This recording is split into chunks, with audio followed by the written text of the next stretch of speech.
Antes da gente entrar no tema, de fato, né, que o pastor já mencionou, da carne versus espírito, espírito versus a carne, eu queria fazer uma breve introdução para a gente relembrar algumas definições, algumas questões que eu acho que é válido a gente relembrar mesmo, a gente já tem alguns anos de caminhada aí na vida cristã, mas eu sei que tem alguns que são mais novos, que talvez não tenha essa compreensão, e a gente poder ter essa compreensão. Antes de mais nada, eu queria que a gente relembrasse 3 processos que a gente passa ou ainda vai passar. E esses 3 processos, que faz parte da nossa vida, é justificação, santificação e glorificação. Vamos voltar lá do início.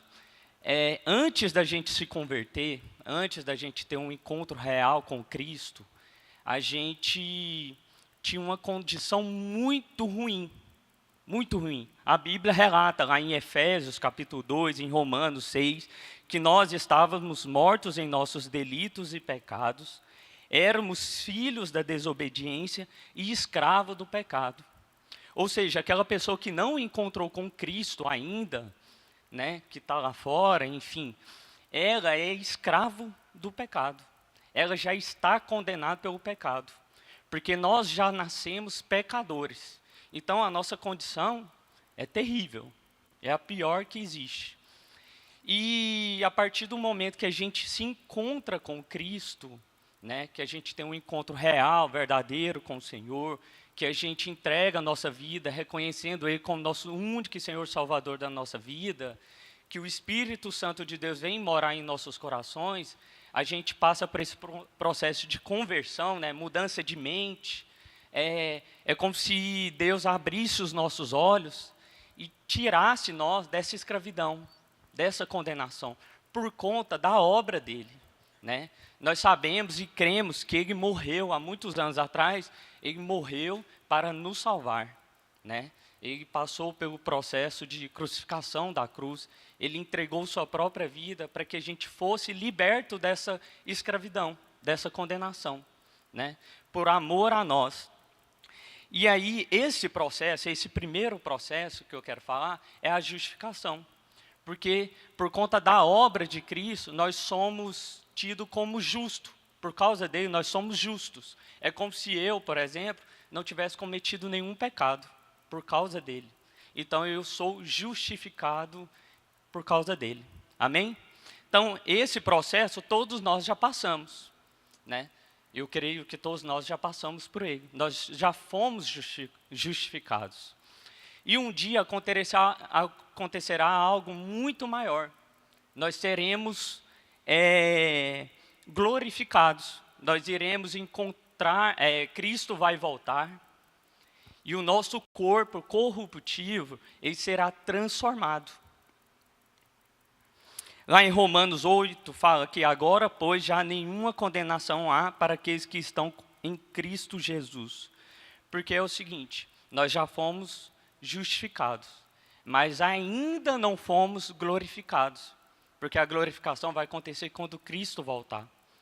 E quando Cristo voltar, nós seremos transformados, porque nós estaremos livres totalmente da presença e do poder do pecado. Amém? Mas enquanto isso, existe um meio, uma lacuna entre a justificação e a glorificação, existe um processo muito importante que é o que nós vivemos hoje. Porque se lá seremos libertos totalmente da presença e do poder do pecado, aqui, por mais que eu me converta, por mais que Jesus nos livra da escravidão e da condenação, mas o pecado ainda existe. O pecado ainda está aqui. Nós ainda nos inclinamos para os desejos da carne, porque nós continuamos no corpo. Os desejos da carne estão em nós.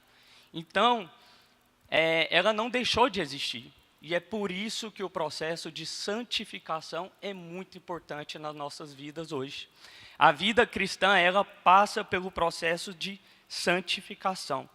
E é justamente nesse intervalo entre a justificação e glorificação, que a gente vai entrar nesse processo de santificação, porque é nesse intervalo que acontece a batalha diária. É por isso que a guerra começou, porque a gente pertence a Cristo. Às vezes, quem é novo convertido pensa assim, nossa, agora que eu encontrei com Cristo, vai ficar tudo bem, está tudo certo, tudo suave. Não, agora que a guerra começou. Porque você é inimigo deste mundo, inimigo do diabo. Então, você pertence a Cristo, mas você arrumou inimigo. Então, agora, nós temos a batalha diária entre o espírito e a carne. E eu vou falar alguns tópicos, né? A gente vai falar basicamente 3 tópicos, depois vai ter uma conclusão e aplicação. Antes de mais nada, eu queria que a gente orasse e que a gente pudesse ler lá em Gálatas, capítulo 5. Amém? Feche seus olhos nesse momento. Senhor Deus, mais uma vez entramos em oração diante da Tua presença, pedindo ao Pai, que o Senhor venha falar em nossos corações, ministra a Tua palavra, que o Espírito Santo do Senhor venha descer sobre nós, que não seja a minha boca, que não sejam as minhas intenções, mas que seja o Senhor em nome de Jesus. Que o Senhor tire toda e qualquer distração neste momento, ó Pai, em nome de Jesus. Vamos abrir lá em Gálatas, capítulo 5.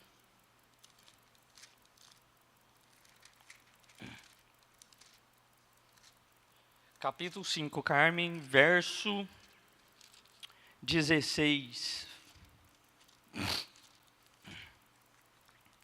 Tá aí, né? Vamos lá. Minha versão é diferente. Vamos ali. Gálatas 5, versos 16 a 25. Paulo que fala isso, tá? Digo, porém, andai no Espírito e jamais satisfareis a concupiscência da carne, ou seja, o desejo excessivo da carne. Porque a carne milita contra o Espírito e o Espírito contra a carne, porque são opostos entre si, ou seja, totalmente divergente, contrário, né? Para que não façais o que porventura seja do vosso querer. Mas se sois guiados pelo Espírito, não estáis sob a lei. Ora, as obras da carne são conhecidas e são prostituição, impureza, lascívia, idolatria, feitiçarias, inimizades, porfias, ciúmes, iras, discórdias, dissensões, facções, invejas, bebedices, glutonarias e coisas semelhantes a estas, a respeito das quais eu vos declaro, como já outrora vos preveni, que não herdarão o reino de Deus os que tais coisas praticam.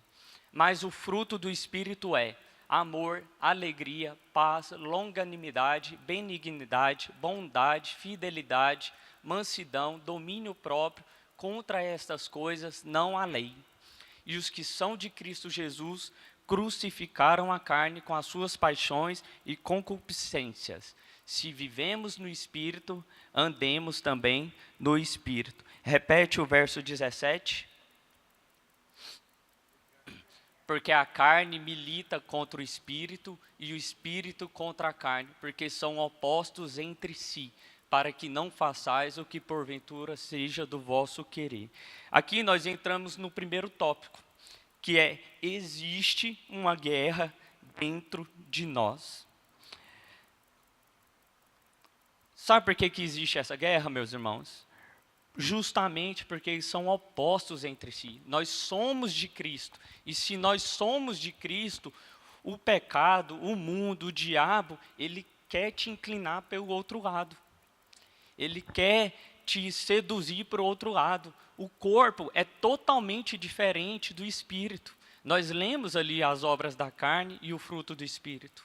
Então, a partir do momento que Paulo nos revela que, através da inspiração do Espírito Santo, que as obras da carne é diferente do fruto do Espírito, então nós vemos que há um conflito, que há uma guerra. E Paulo conhecia muito bem essa experiência, porque olha lá em Romanos 7:19, porque não faço o bem que prefiro, mas o mal que não quero, esse eu faço. Então, assim, às vezes eu quero orar, mas olha o tanto de distrações, né? A gente se ocupa com série, com celular. Às vezes a gente quer servir, mas no fundo, a gente está querendo reconhecimento. A gente está querendo ser visto. A gente está querendo aparecer. Eu amo a Deus, mas eu sou tentado. Eu quero perdoar, mas às vezes, poxa, aquela pessoa não está merecendo, sabe? Eu guardo aquela mágoa. Ou seja, a gente às vezes até quer, mas não consegue. E talvez o maior perigo hoje, meus irmãos, não é que existe uma guerra. Talvez o mais perigoso hoje é porque a gente esquece dessa guerra. Porque eu creio que todos nós somos cristãos, talvez já conhecemos essa passagem, já temos lido, estudado, mas por conta da correria do dia a dia, dos nossos afazeres, a gente simplesmente esquece. A gente esquece que existe essa batalha diária, todos os dias, em cada decisão, em cada comportamento, em tudo que você vai fazer, ou vai resplandecer a carne, ou vai resplandecer o espírito. E o maior perigo é justamente isso, é a gente cair no esquecimento. Podemos passar o dia inteiro vivendo como se a batalha espiritual não estivesse acontecendo. Ou talvez semanas, meses, anos, uma vida. A gente pode estar dentro da igreja, vivendo aqui as coisas de igreja, mas não estarmos sendo guiados, não estarmos andando com o Espírito Santo. E estar sempre aceitando as inclinações da carne, os desejos da carne. Isso é possível. E começa justamente a partir do momento que a gente esquece que existe uma guerra espiritual, que existe algo que é contrário do espírito, que é a carne, e que a gente tem que se atentar a isso. A vida cristã acontece nesse campo de batalha. Não esqueça. Seja você lá no trânsito, seja você lá no trabalho, na faculdade, na escola, na sua casa, entre os seus familiares, a batalha acontece aí. A vida cristã acontece aí, nessa batalha diária. Amém? Então, o primeiro ponto é esse, existe uma guerra dentro de nós. Lá no verso 19, vamos ler novamente? Vou precisar de ajuda. Ora, as obras da carne são conhecidas e são. Aí ele menciona alguns pecados, né? Tem pecado aí na área sexual, na área de idolatria, né? Religiosa, vamos dizer assim. Pecados de relacionamentos, de domínio próprio. Aí ele relata vários pecados. E aí eu queria entrar no segundo ponto. O fruto, ele revela quem está governando. Porque no verso 19 mostra as obras da carne. Mas no verso 20 e 21, eu acho, ou é 21 e 22? Não, é 22 e 23. Ele mostra o fruto do Espírito. Então a gente vê que o fruto vai revelar quem está governando. Eu gostei de uma ilustração que é a seguinte. Lá em casa, tem eu, a Dani, o Gabriel, a Laura, nós temos os nossos hábitos, né? Lá em casa a gente tem o nosso costume de acordar, os horários das nossas refeições, aquilo que nós comemos, aquilo que nós fazemos, a hora que a gente dorme, são os nossos hábitos, né? É o hábito da minha família. Se eu saio dessa casa e vou morar em outra casa, a gente muda, e se vier outra família e morar nessa casa, vai manter os mesmos hábitos? Não, os hábitos vão mudar, porque os hábitos não estão na casa, os hábitos estão nas pessoas. E é mais ou menos essa analogia que eu queria fazer. Nós somos uma habitação. Dentro de nós há uma habitação. E quem que tem habitado em nossas vidas? É nós mesmos, o desejo da carne, ou é o Espírito Santo? Porque existe uma coisa muito interessante. As obras da carne e o fruto do Espírito nada mais é do que o resultado. são os hábitos, né, de quem está aqui. Então, a gente pode falar que as nossas atitudes vão revelar quem está em nossa habitação, quem está aqui dentro de nós. Então, é por meio de quem está no controle, de quem está governando, que a gente consegue ver os hábitos. Se é o Espírito Santo, então o hábito vai ser de quem? Do Espírito Santo. O resultado vai ser do Espírito Santo. Por isso que é o fruto do Espírito, porque é do Espírito Santo. Mas se aqui dentro é nós mesmos, o nosso ego, nós mesmos, os nossos interesses, ou seja, nós já continuamos sendo carne, então automaticamente o resultado vai ser outro, porque nós acabamos de ler através da leitura ali da palavra de Deus, que o nosso resultado é as obras da carne, não tem como ser diferente. O resultado vai ser outro, não vai ser o mesmo do fruto do Espírito. Então a gente tem que se atentar quem está habitando dentro de nós. Porque é a partir de dentro de nós, é a partir de quem está dentro desta habitação, que nós revelaremos para as outras pessoas as nossas atitudes ou a atitude do Espírito Santo. Existe uma diferença aí. Nós da liderança dos jovens, eu vou usar esse exemplo porque, né, é o que está mais próximo, né? Volta e meia, a gente nem gosta de fazer isso, mas volta e meia, às vezes a gente fala, olha, não é bom frequentar esses certos lugares, não é bom vestir dessa forma, não é bom beber, não é bom não sei o quê, não convém fazer isso. A gente tenta, né, meio que ditar o que pode e não pode, embora isso não seja o ideal. E isso resolve? Resolve não. Com os jovens e adolescentes não resolve, mas isso para a gente também não resolve. Ou seja, só preocupar com o exterior não resolve, gente. O que a gente tenta ministrar para esses meninos, e a gente ora para que eles tenham um encontro real com o Espírito Santo, é porque o que vale, gente, é a mudança interior, é o nosso interior, é a nossa habitação. Então, você tem que olhar para você mesmo e avaliar. Quem está dentro de você? É o Espírito Santo? Ou será que a gente está se inclinando a nós mesmos, os desejos da carne?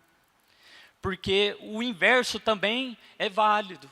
Não adianta a gente só vir à igreja, arrumadinho, com a Bíblia debaixo do braço. Isso não quer dizer nada.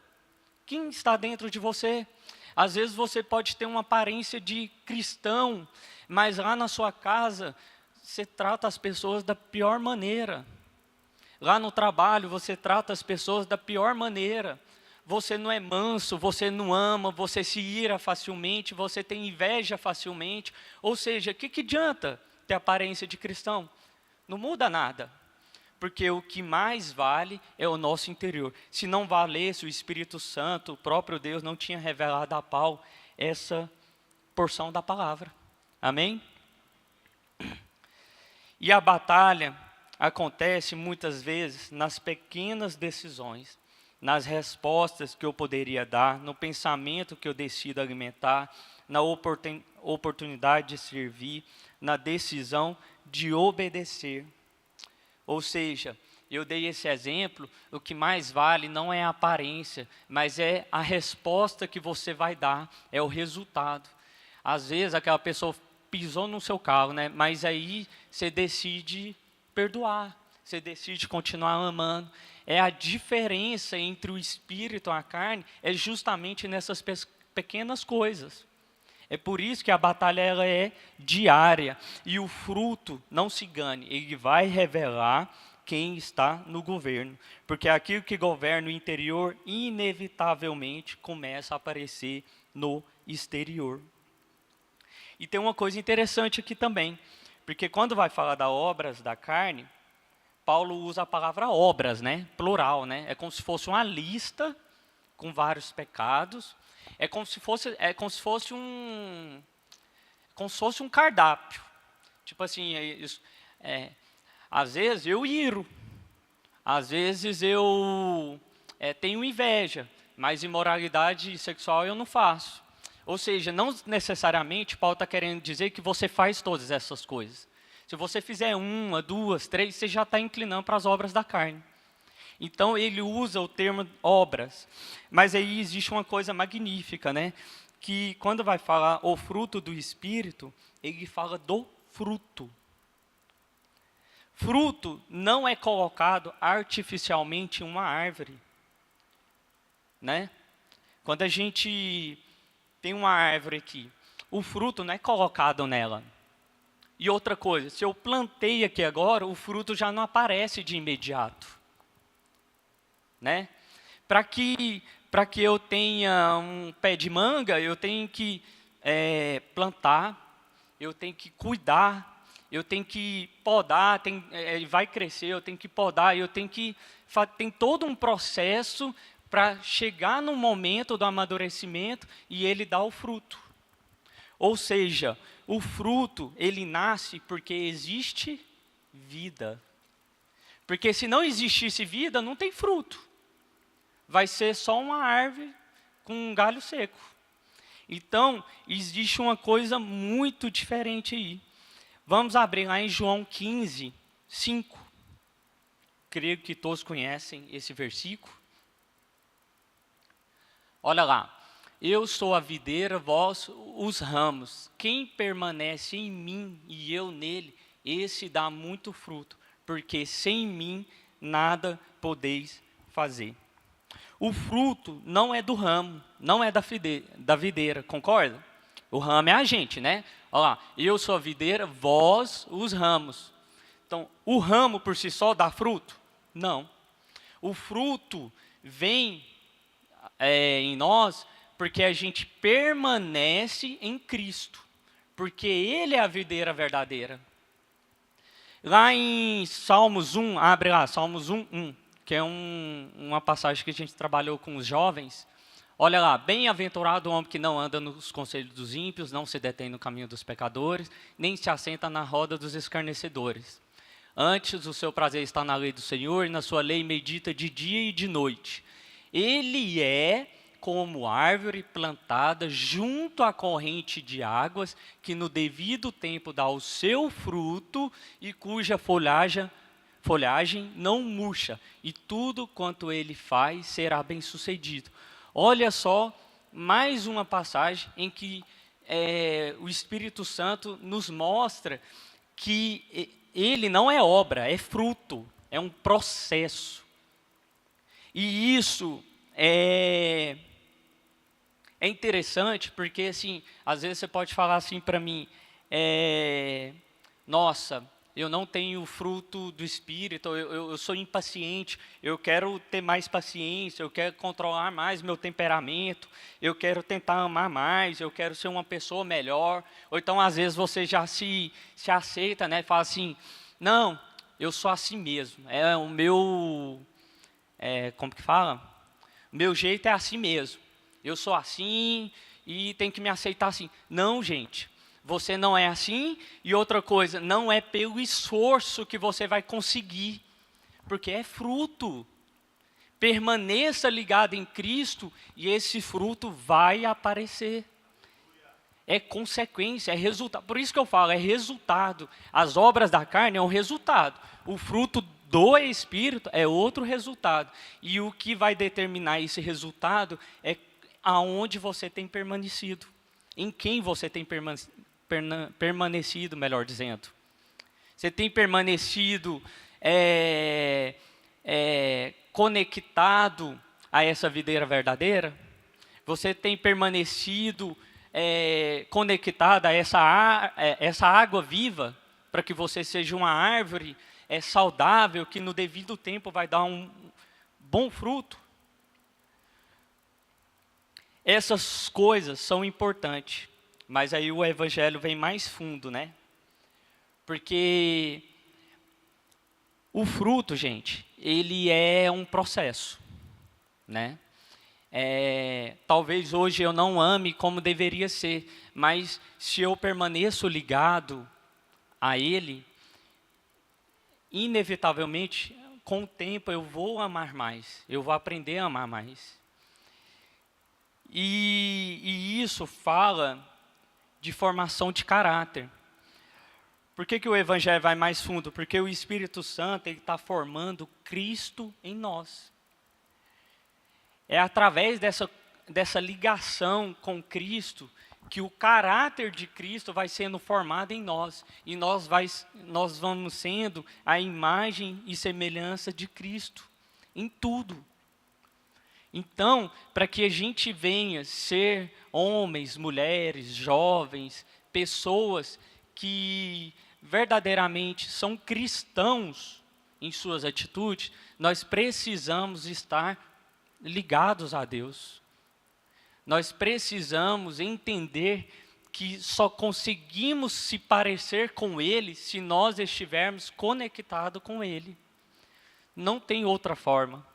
Você pode saber muito de Bíblia, você pode frequentar cursos, reuniões, você pode muitas coisas, e isso é válido, né? Tem que ser assim mesmo.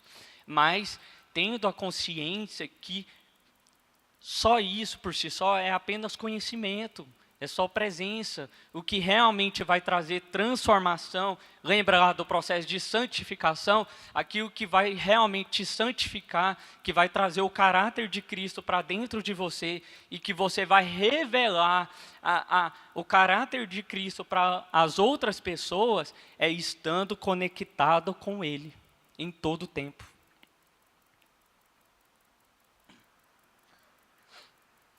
Mas se estou andando com Cristo, algo precisa estar acontecendo dentro de mim, porque o fruto cresce. O fruto, ele falará. Isso é interessante, né? Porque a pessoa não precisa falar que ela é cheia do Espírito Santo. As atitudes dela vai revelar quem está habitando dentro dela. Se é o Espírito Santo, então o fruto vai falar.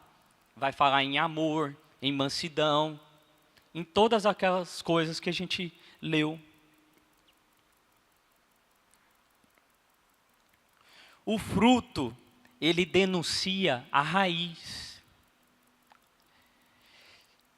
Se a gente está conectado com Cristo, então a raiz é outra, né?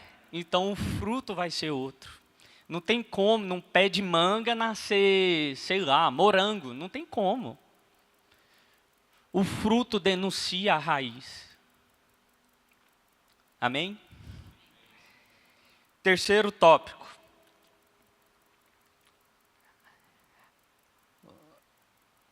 Vamos ler lá, Gálatas 5,16 e depois Gálatas 5,25. Novamente. Digo, porém, andai no Espírito e jamais satisfarei a concupiscência da carne. 25. Se vivemos no Espírito, andemos também no Espírito. No terceiro tópico, eu quero falar que a batalha ela é vencida andando no Espírito. Se existe essa batalha dentro de nós, como que a gente deve viver? Paulo já revela aqui, nós temos que andar no Espírito. A palavra que é importante é andar. Andar, sabe por que andar e não parado? Porque andar fala de continuidade. É um passo depois do outro. É uma decisão depois da outra. Existe algo gradativo, é um crescimento, é um processo de santificação. E aqui pega na gente. Não é visitar a presença de Deus só no domingo. Não é experimentar Deus apenas durante uma música. Não é sentir algo durante o culto e depois viver 6 dias independentemente dele. Se a gente fala que tem que andar com o Espírito, andar em Espírito, ou seja, ser guiado pelo Espírito Santo, então isso fala de continuidade, de todos os dias, pouco a pouco, passo a passo. Então é todos os dias. Não deixe para viver o Evangelho raso apenas no sábado, jovens, e no domingo aqui na igreja. É no dia a dia, é nas relações, é no trabalho, enfim, nos estudos, em tudo. Em tudo a gente pode revelar a Cristo. Andar no Espírito significa desenvolver uma vida de dependência, comunhão, submissão e obediência à direção do Espírito Santo. Isso exige que paremos de alimentar aquilo que fortalece os desejos da carne e cultivemos nossa comunhão com Deus. Meus irmãos, se a gente não andar no Espírito,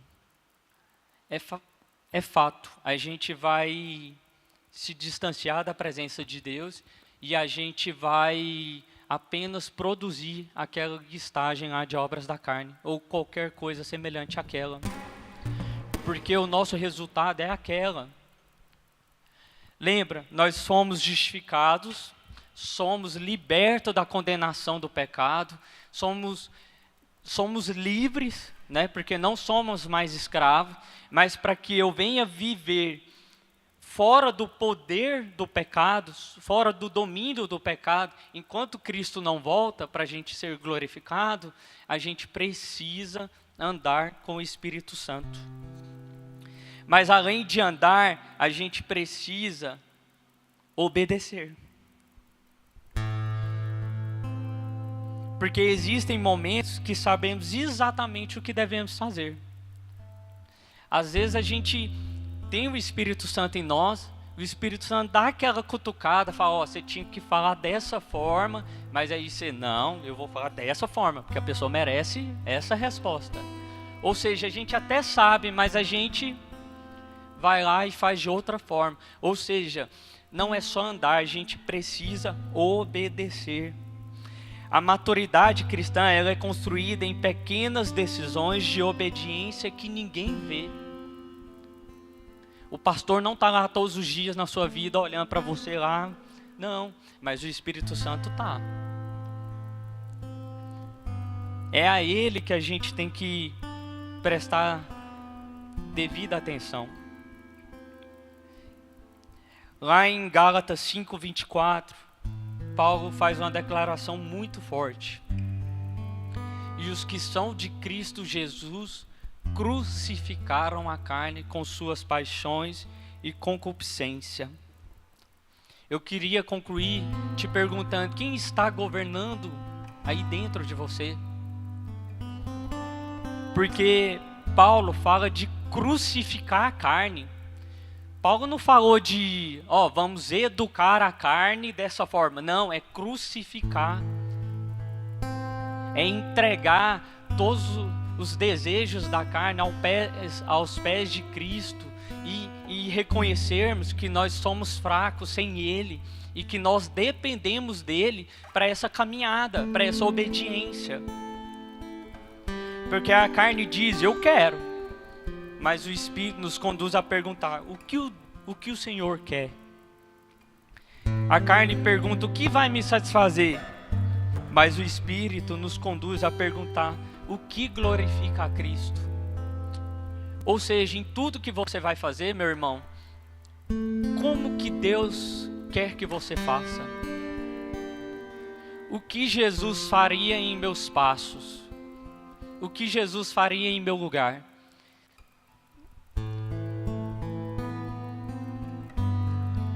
Mas antes de finalizar de fato, a nossa esperança, meus irmãos, é que essa batalha acontece todos os dias, mas a gente não está sozinho. O Espírito Santo está conosco, a gente não luta sozinho. Tanto é que a Bíblia fala que acho que depois que Jesus já ressuscitou, ele aparece para alguns discípulos, e aí ele até fala, né, que ele vai embora, né, que ele precisa ir embora. E aí eu fico pensando, né, os discípulos devem pensar assim, ou melhor, aí tem uma parte que ele fala assim, eu preciso ir para que algo melhor venha acontecer. Aí eu fico imaginando os discípulos pensando, né, porque os discípulos andaram com Jesus, tiveram Jesus do lado dele todos os dias, viu Jesus comer, viu Jesus dormir, viu Jesus ministrar. O que pode ser melhor que isso, que andar ao lado de Jesus? Mas aí ele fala, né? Porque vai descer o Espírito Santo para morar dentro de nós. Jesus significa Emanuel, né? Emanuel é Deus está conosco, é isso, Max? É isso? É porque eu não quero errar aqui não. É Deus conosco. Mas o Espírito Santo é Deus em nós. É muito mais profundo e muito mais gratificante, né? Porque os discípulos, sim, tiveram algo extraordinário, eles andaram com Jesus, mas nós temos algo extraordinário. O Espírito Santo mora dentro de nós, a grandeza de Deus está dentro de nós. Então, meu irmão, a gente não luta essa batalha sozinho.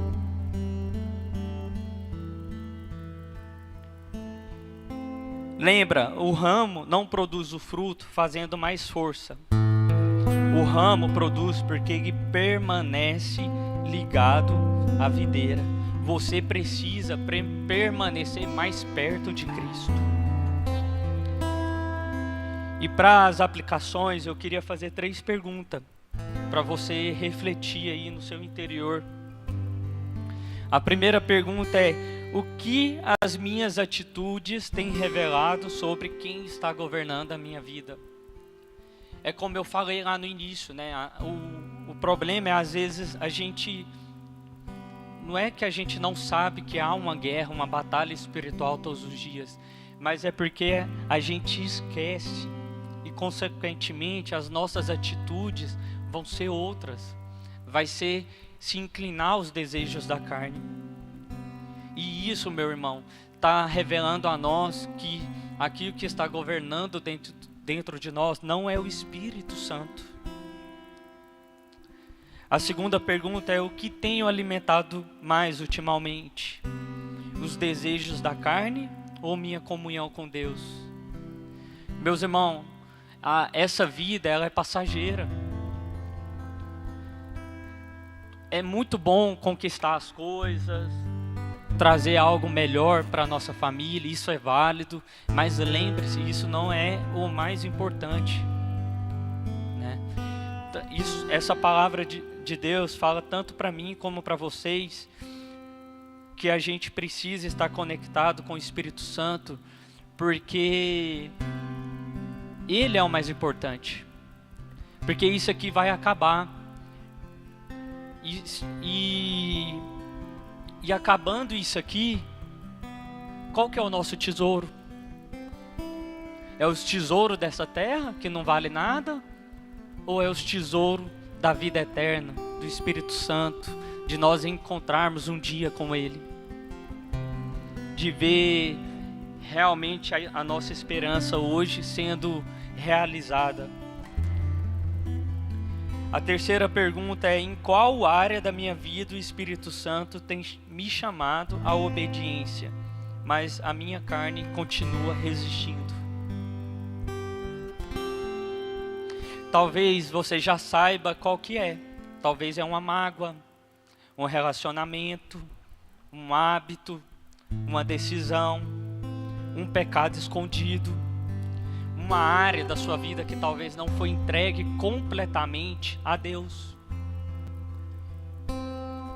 Que essa manhã a gente venha não dizer para Deus: Deus, eu vou tentar mais, eu vou tentar amar mais, eu vou tentar obedecer mais, eu vou tentar, sabe, tentar.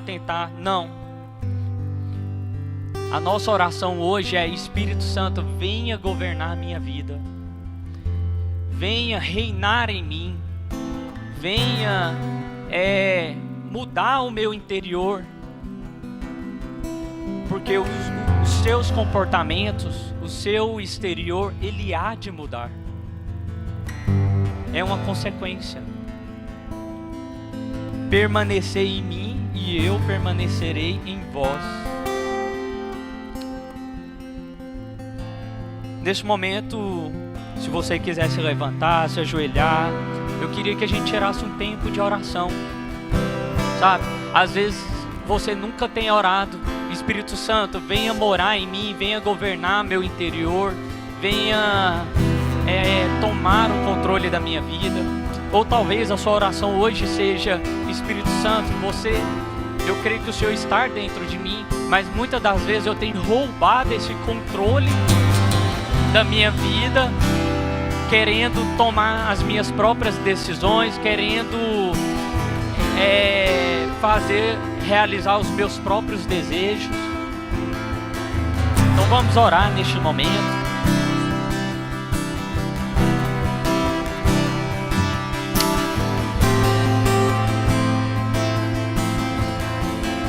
Pai, muito obrigado pela Tua palavra. Obrigado, Pai, porque o Senhor nos trouxe a palavra de atenção, de tomar cuidado, porque muitas das vezes a gente tem vivido uma vida natural e temos esquecido que há uma batalha espiritual todos os dias da nossa vida. Pai, eu peço, ó Pai, neste momento que o Espírito Santo do Senhor venha tocar, venha adentrar na vida de cada um de nós, ó Pai, porque nós queremos, ó Pai, assim como Paulo escreveu, nós queremos andar com o Senhor, ó Pai, porque se vivemos no Espírito, nós queremos andar no Espírito. Nós sabemos, ó Pai, que o Senhor é o fruto do Espírito, que há de revelar na nossa vida, através da nossa vida, mas que muitas das vezes, ó Pai, por estarmos nessa carne, nós acabamos nos inclinando aos desejos da carne, mas nós pedimos, ó Pai, perdão, nós pedimos misericórdia, ó Pai, para que o Senhor venha, Pai, transformar o nosso interior, que nesse processo de santificação da nossa vida, Pai, o Senhor venha se revelar a nós e através de nós todos os dias, ó Pai. Nos ensina, ó Pai, a viver como o Senhor quer que nós vivamos, ó Pai. Toca, Pai, na nossa área, em cada área da nossa vida. Toca, Pai, nos nossos relacionamentos. Toca, Pai, na minha mente, na nossa mente. Toca, Pai, nos nossos trabalhos, nos nossos estudos. Ó Pai, que em tudo, ó Pai, o Senhor venha se revelar. Porque nós sabemos, ó Pai, que esse processo, ó Pai, nós não estamos sozinhos, nós estamos com o Senhor, ó Pai. O Senhor está conosco. E que a cada dia, ó Pai, o caráter do Senhor é formado em nós, ó Pai. E a grandiosidade disso é que as pessoas lá fora podem conhecer ao Senhor, ó Pai, através de nós, ó Pai. Oh Deus, tenha misericórdia de nós. Fala aos nossos corações, fala em nossas vidas, ó Pai. Oh Deus, que nós estejamos sendo guiados pelo Espírito Santo todos os dias, em nome de Jesus.